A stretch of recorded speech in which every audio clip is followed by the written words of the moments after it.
ริมศิลปะการต่อสู้ของมวยเรา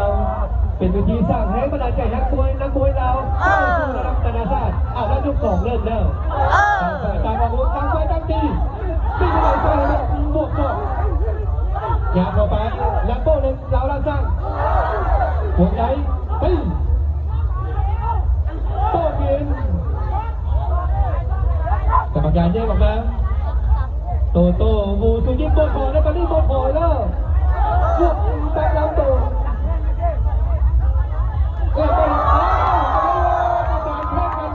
โตลงเลยลงทันทีนะเอาเธอได้บอลการนั้นแล้วโบเลยโตประสานแข่งลงนี่เธอเอาได้หูได้ทรงเอาแล้วมัดไส้แข้งไส้มาแล้วไปชุดเลยโตตัดรางกันลงไปและโบเล็กแล้วละช่างอย่างพอหาโตตั้งการสูงโอ้โหมาด้วยความมั่นใจโตมูสลิมตัวบ้าในโตและโบเล็กยังเข้าไปแข้งขวาชอบขวาวงไหนตีได้บ้างตีไม่ได้ต้องแย่งน้องกรรมการ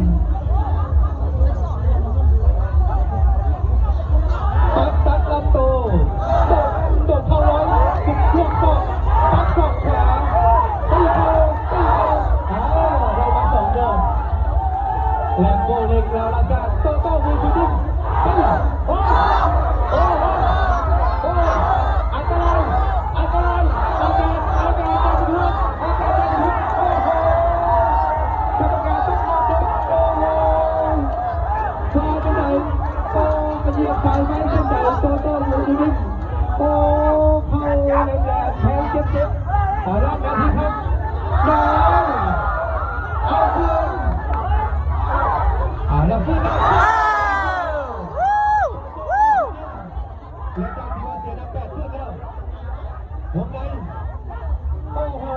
ขึ้นไปแล้วโอ้นำเลี้ยงดีฝึกซ้อมดีโตและโบเล็กมีนาทีครับ